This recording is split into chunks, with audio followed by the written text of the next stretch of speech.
हाँ जी, 12th वालों, आप सभी को हैप्पी रिपब्लिक डे। और आज चालू करते हैं अपन एक और theoretical chapter, analysis of financial statement. ये भी थ्योरेटिकल है, ये भी इजी है, इससे भी कुछ 5 मार्क्स का क्वेश्चन आ सकता है। तो पहले तो अपन देखते हैं कि मीनिंग ऑफ एनालिसिस का मतलब क्या है। Meaning of analysis of financial statement, so it is basically a study of relationship between among various financial facts and the figure as given in the set of financial statement. Okay, कि और उसका interpretation क्या है, thereof to gain an insight into profitability and operational efficiency of the firm and assess the financial health and future of prospect. तो इसका basic layman simple layman language में यही मतलब है कि कंपनी की स्थिति क्या है, what is the profitability of the company, house company is going on, कैसे फोरकास्ट कर सकते हैं तो whether the company will be profitable in the future और not, whether the company will be in going concern or not, whether all the things are in the company are up to the standard mark or benchmark what have the board of director or the management has selected. Okay, so financial analysis include both the term analysis or interpretation. After analyzing, interpreting the result in the form of document or what you for the conclusion type कि किसके लिए, external user, internal user, उन लोग के लिए। तो significance of analysis of financial statement क्या है, किस किस के लिए सिग्निफिकेंस है। पहले तो फाइनेंस मैनेजर के लिए, financial analysis focus on the fact and relationship related to managerial performance, corporate efficiency, financial strength, weakness and credit worthiness of the company. तो financial manager must be well equip with the different tools of analyze the make rational decision for the firm. तो इसमें यही देखा जाता है कि manager जो performance है वो कैसी है, कॉर्पोरेट एफिशिएंसी कैसी है, क्रेडिट वर्दीनेस है कि नहीं है, जो सोचा था वो हो रहा है कि नहीं हो रहा है, क्या फाइनेंशियल स्ट्रेंथ है, क्या अपने को अभी प्रॉब्लम जा सकती है।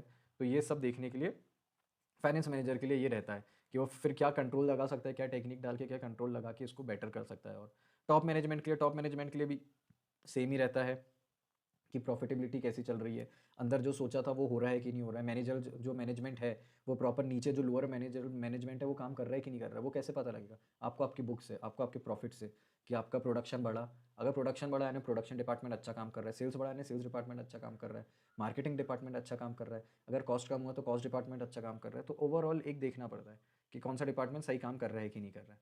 ओके, एक रहेगा ट्रेड पेबल्स। अब trade payables through an analysis of financial statement appraisals not only ability to company meets its short term obligation but also just the probability to its continued ability to meet its और financial obligation in the future। तो trade payable से ये देखना पड़ता है कि हम timely payment कर पा रहे हैं कि नहीं कर पा रहे, इतना लिक्विडिटी है कि नहीं अपने पास कि अपन उसको टाइमली कर पाए कि नहीं कर पाए, और आगे भी कर पाए कि नहीं कर पाए। एक वो रहता है। एक लैंडर्स का भी ये रहता है कि उन लोगों ने अपने को लोन दिया है, तो लोन दिया तो यही समझ के दिया है कि अपने पास सॉल्वेंसी है, अपन सर्वाइव कर पाएंगे। तो वो एक बार देखना रहता है कि अपने पास प्रॉपर लॉन्ग टर्म सॉल्वेंसी है कि नहीं है, सर्वाइवल है कि नहीं है।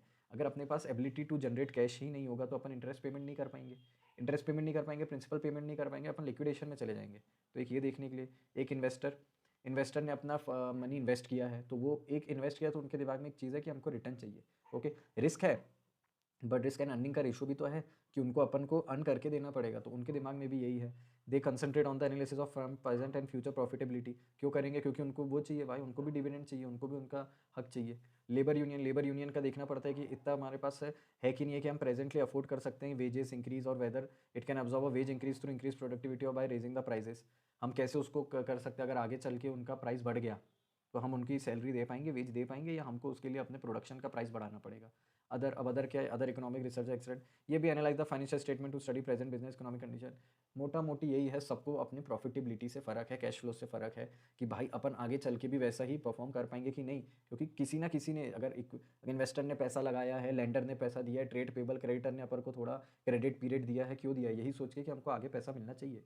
ओके, अब ऑब्जेक्टिव क्या है एनालिसिस ऑफ फाइनेंशियल स्टेटमेंट के? पहले तो to assess the current profitability और ऑपरेशन एफिशिएंसी कि अभी है कि नहीं है, as a whole, as it is, well as with the different department की। एक तो पूरे फर्म का कि पूरा फर्म अपना प्रॉफिटेबल है कि नहीं है, दूसरा अदर डिपार्टमेंट भी प्रॉफिटेबल है कि नहीं है। To ascertain the relative importance of different component of the financial position of the firm. Different components क्या हो सकते हैं, पेबल टाइमली जा रहे कि नहीं जा रहे, रिसीवेबल आ रहे हैं कि नहीं आ रहे, सेल्स ग्रोथ हो रहा है कि नहीं हो रहा है, ये देखने के लिए। To identify the reason for change in profitability and financial position of the firm. ये पता लग जाएगा कि प्रॉफिट बढ़ा तो क्यों बढ़ा, सेल्स बढ़ा इसलिए प्रॉफिट बढ़ा, या अपने एक्सपेंडिचर कम हो गया इसलिए प्रॉफिट बढ़ा। टू जज the ability of the firm to repay it's डेब्ट and assess the short term as well long term liquidity. वो ही कि हमारे पास इतना है कि नहीं है कैश फ्लो कि हम आगे उसका लोन दे पाएंगे कि नहीं दे पाएंगे। अब tools for analysing the financial statement, क्या टूल्स है? पहले तो कंपेरेटिव स्टेटमेंट। कंपेरेटिव स्टेटमेंट क्या होता है कि दो अपन 2 ईयर्स के स्टेटमेंट रखते हैं, एक करंट ईयर और एक प्रीवियस ईयर। फिर उनको अपन कंपेयर करते हैं कि इस साल हमारा इतना सेल था, लाइक प्रीवियस ईयर हमारा 60 लाख सेल था, बट करंट ईयर में हमारा 70 लाख हो गया, तो 10 लाख का सेल्स इंक्रीज हुआ। फिर वैसे ही अपन एक्सपेंस देखते हैं कंपेयर की, पिछली बार हमारा 54 ही था, इस बार हमारा 60 हुआ है, यानी हमारा एक्सपेंस थोड़ा इंक्रीज हुआ है, but it is good because हमारा रेवेन्यू भी इंक्रीज हुआ, हमारा सेल्स भी इंक्रीज हुआ है। तो ऐसा कंपेरेटिव रहता है कि हमारा कैसा था। तो इसमें it usually applies two important financial statement, एक तो बैलेंस शीट में और एक प्रॉफिट एंड लॉस में, कि कितना खर्चा बढ़ा, कितने एसेट बढ़े। पिछली बार एसेट अपने 10 लाख के होंगे, इस बार 12 लाख का एसेट हो गया, यानी 2 लाख के हमने एसेट खरीदे हैं। फिर बीच में डेप्रिसिएशन का भी तो एडजस्टमेंट आएगा, तो वो एक एडजस्टमेंट है, यानी बट प्राइमा फेसी हमारे इन्वेस्टमेंट बड़ा है, हमारा एसेट हमने खरीदे हैं। एक common size statement, common size statement में क्या होता है कि एक अपन पर्टिकुलर एक फिगर पकड़ते हैं, ओके उसको अपन बोलते हैं relationship of different item of a financial statement with a common item. अब कॉमन आइटम क्या होता है, यूजुअली ना ये सेल्स का फिगर रहता है, इसको अपन सेल्स का फिगर लेते हैं, तो अपन फिर पूरी जो चीज़ें रहती है वो सेल्स के परसेंटेज में दिखाते हैं। यानी अगर अपना मान लो सेल्स 100 रुपीज़ था और एक्सपेंस 60 रुपीज़ हुआ, यानी 60 रुपीज़ एक्सपेंस हुआ है, तो ये सेल्स का 60% है, ओके। अगर अपना ट्रांसपोर्टेशन 12 हुआ है तो 12% ट्रांसपोर्टेशन ऑफ सेल्स, यानी अपन इन टर्म्स ऑफ सेल्स से कंपेयर करके अपन उसको दिखाते हैं। तो यूजुअली ये इंट्रा फर्म के कंपैरिजन में काम आता है। और ये this analysis also known as vertical analysis, ये वर्टिकल एनालिसिस रहता है क्योंकि अपन जो ऊपर वाला वैल्यू ही है, अपन जो डिफरेंट ईयर का अगर रहता है तो अपन आजू बाजू देखते हैं 2000 यानी प्रीवियस ईयर और करंट ईयर, बट इसमें अपन ऊपर से ही कंपेयर करते आते हैं कि जो सबसे ऊपर सेल्स दिया उसी के इन रेशो अपन कंपेयर करेंगे। फिर एक ट्रेंड एनालिसिस होता है, तो ट्रेंड एनालिसिस में ये पता लग जाता है कि किस ट्रेंड से हमारा बढ़ रहा है कि नहीं। It is a technique of studying operation result and financial position over the series of year, continuous year में क्या हो रहा है, ग्रोथ हो रहा है कि नहीं हो रहा है, अपवर्ड ट्रेंड जा रहा है या डाउनवर्ड ट्रेंड जा रहा है या मिक्स ट्रेंड हो रहा है, ये ट्रेंड एनालिसिस होता है। तो by looking at the trend particular ratio one में find whether the ratio is falling, rising और रिमेनिंग रिलेटिव कांस्टेंट, यानी सीधा जा रहा है, ऊपर जा रहा है या नीचे जा रहा है, ऐसा अपन देखेंगे। रेशियो एनालिसिस एक बहुत अच्छा है कि जो डिफरेंट टाइप्स के रेशियोज रहते हैं अपन उसका एनालिसिस करते हैं। करंट रेशियो रहता है, सॉल्वेंसी रेशियो रहता है, लिक्विडिटी रेशियो रहता है, डेट टू इक्विटी रेशियो रहता है, ये सबसे अपन देखते हैं कि क्या रेशियो है अपना।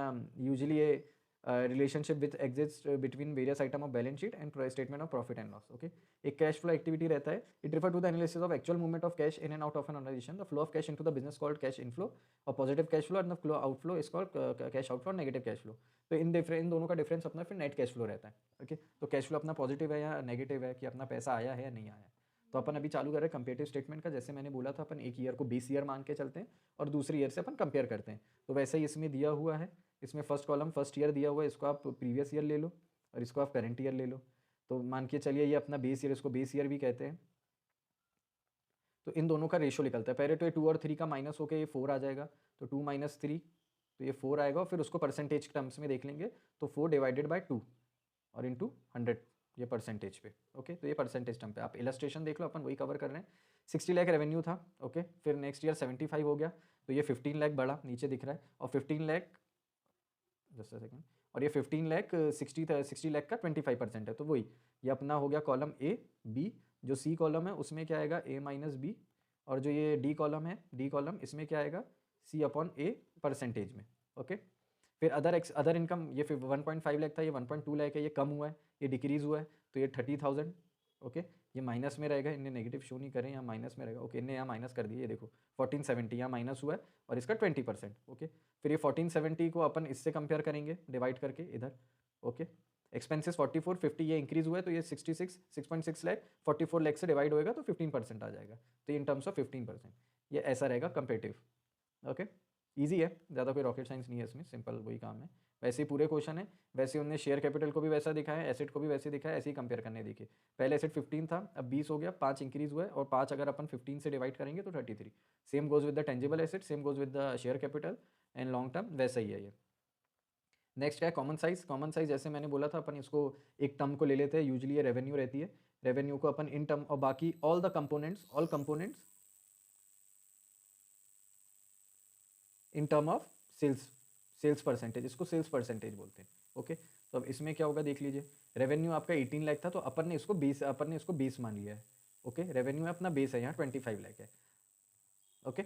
अब अपन ना जो कॉस्ट ऑफ गुड सोल्ड है वो इधर आ गया 12, इधर आ गया 10, तो ये 100% लिया, जैसे सेल्स तो ये पूरा 100% ही रहेगा, तो ये 100% हो गया। अब अपना जो 12 लाख 25 लाख का 48% है, और यहाँ 10 लाख 18% का 55% है, तो ऐसा ये कंपेयर होगा।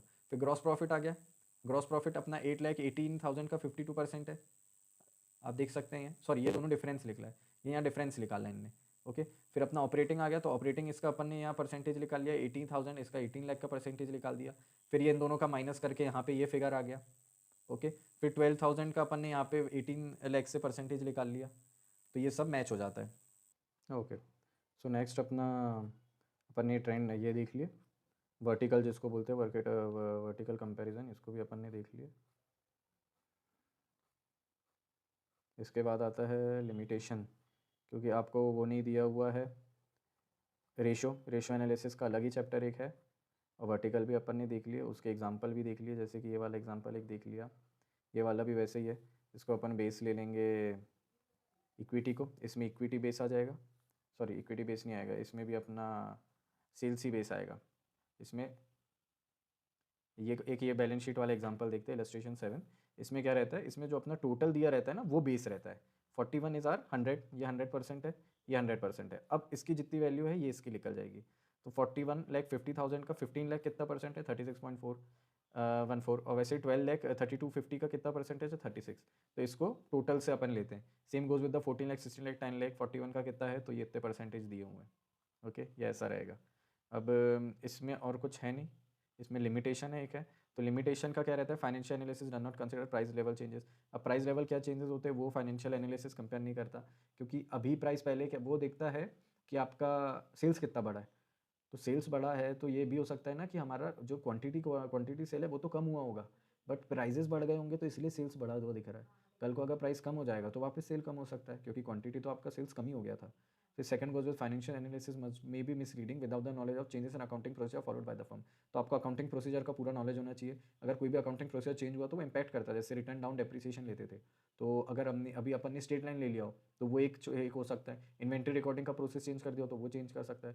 फिर financial analysis is just a study of reports of the company, बिल्कुल सही। एक जो रिपोर्ट दी हुई है कंपनी का वही है, जो पास्ट इवेंट रिकॉर्ड करते हैं उसी से फाइनेंशियल स्टेटमेंट बनते हैं, उसी का एनालिसिस होगा। मॉनिटरी इन्फॉर्मेशन एनालिसिस कंसिडर्ड, ये तो पहले भी अपन ने बैलेंस शीट और फाइनेंशियल इन्फो स्टेटमेंट का भी एक ये वो है लिमिटेशन, किसी मॉनेटरी वैल्यू ही कंसिडर होती है, जो नॉन मॉनेटरी वैल्यू वो कंसिडर नहीं होती। The financial statements are prepared on the basis of accounting concept such as such it does not reflect the current position. ये भी सही है, क्योंकि ये जो पास्ट डेटा पे बनता है, जो अकाउंटिंग कंसेप्ट पे बनता है, prepared on the basis of accounting concept, यानी जो पास्ट डेटा है जो पूरे पिछले साल में रिकॉर्ड हुआ है उसी के ऊपर फाइनेंशियल स्टेटमेंट बनेंगे। तो वो करंट पोजीशन नहीं डिस्प्ले कर पाएंगे, या वो तो आपको जो आपने पिछले साल जो काम किया है वो पोजीशन बता पाते हैं, तो करंट पोजीशन नहीं बता पाते। तो अपन ने ये चैप्टर में पूरा कवर कर लिया है विद इलस्ट्रेशन। ये छोटा ही चैप्टर था और इसमें ऐसा कुछ था नहीं, तो एक बार इसको आप जल्दी से घुमा लीजिएगा, लगे तो आप वापस से एक बार देख लीजिएगा। नेक्स्ट आऊँगा मैं वापस दूसरा चैप्टर लेके, कैश फ्लो।